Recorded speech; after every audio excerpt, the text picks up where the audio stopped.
আজ যাচ্ছি আমার সেজো কাকুর বাড়িতে আইবুড়ো ভাত খেতে। আমি একদমই রেডি হয়ে গিয়েছি, আর এই মুহূর্তটা আমার কাছে খুবই স্পেশাল। আমার মতন প্রত্যেকটা মেয়ের কাছেই এই মুহূর্তগুলো বড্ড বেশি স্পেশাল।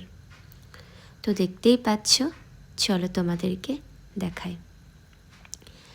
এত কিছু শুধুমাত্র আমার জন্য আয়োজন হয়েছে, এটা আমি ভেবেই অবাক। তো দেখো, এটা তো সত্যি। পায়েস, মাছের তরকারি, চাটনি, চিংড়ি মাছ, বাঁধাকপির তরকারি, ডাল, মাংস, আর এদিকে সমস্তটা রয়েছে মিষ্টি, স্যালাড, সবই তো দেখতে পাচ্ছ।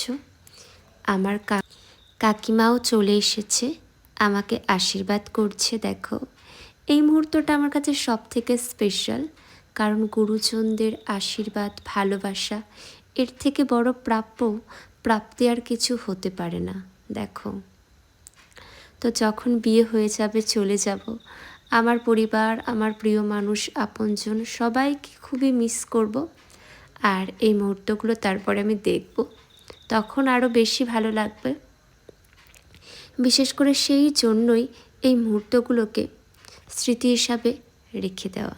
দেখো, আমার ভীষণ ভালো লাগছে এত সুন্দরভাবে আমার এই দিনটাকে স্পেশাল করে তোলবার জন্য।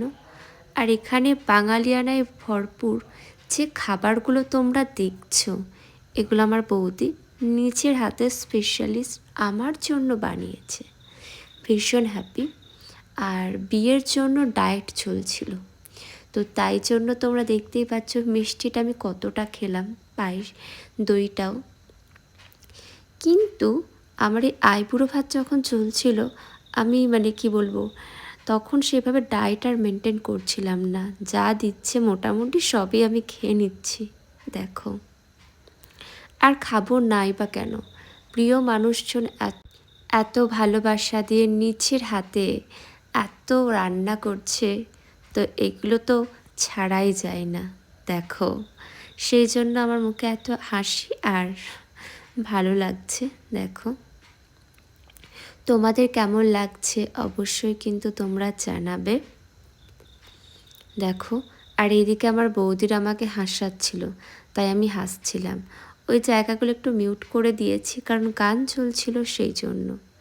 তোমরা দেখতে থাকো সম্পূর্ণ ভিডিও, আর বিয়ের ভিডিও আসছে, সেগুলো যদি দেখতে চাও আমার ভিডিওগুলো দেখো, ফলো করো, পেয়ে যাবে। তো দেখো, আমি বৌদিদেরকেও বলছিলাম যে তোমরাও খাওয়া স্টার্ট করো। এই যে এত দরকারি, এগুলো আমি একদম পারছি না, একার পক্ষে হচ্ছে না। আর এই দই, শেষ পাতে দই খেতে কার না ভালো লাগে? আমার তো দারুণ লাগে। আজ এখানেই শেষ করলাম, কেমন লাগলো অবশ্যই জানিও।